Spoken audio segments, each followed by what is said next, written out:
So this morning we're working on a 2011 F150 XLT. Came in here for another problem. I noticed it was sitting low on the driver's side, and here's the cause. Broken left front coil spring.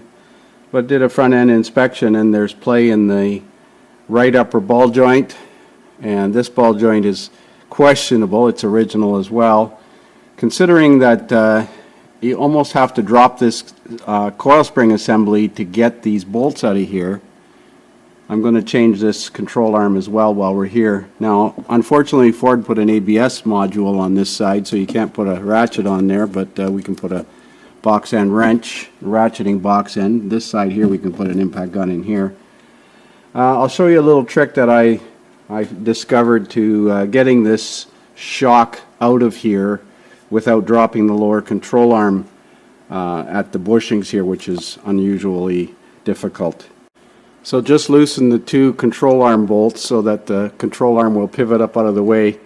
Undo the upper ball joint and move the upper control arm up out of the way for now.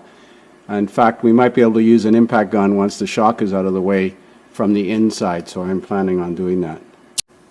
So here's my little trick. I use a little bottle jack between the lower control arm and the frame to push the lower control arm down so you can pry this bottom end of the shock out, pull it towards the rotor, and then you can get the top part out and replace the shock.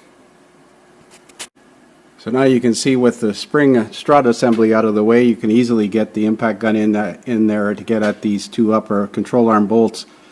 Note though that they have to be torqued with the control arm at ride height.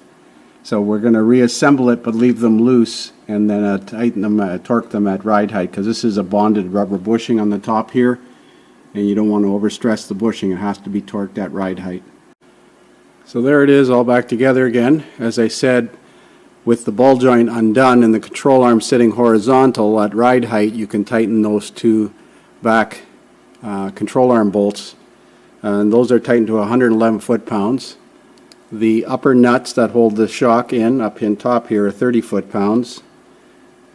This ball joint nut on the upper is 85, and then turn it as necessary, tightening it to line up the cotter pin hole. And this bottom mother bolt down here is 406 foot-pounds.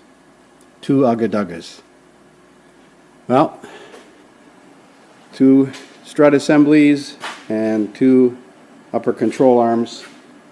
Put the wheels back on and take it for a road test.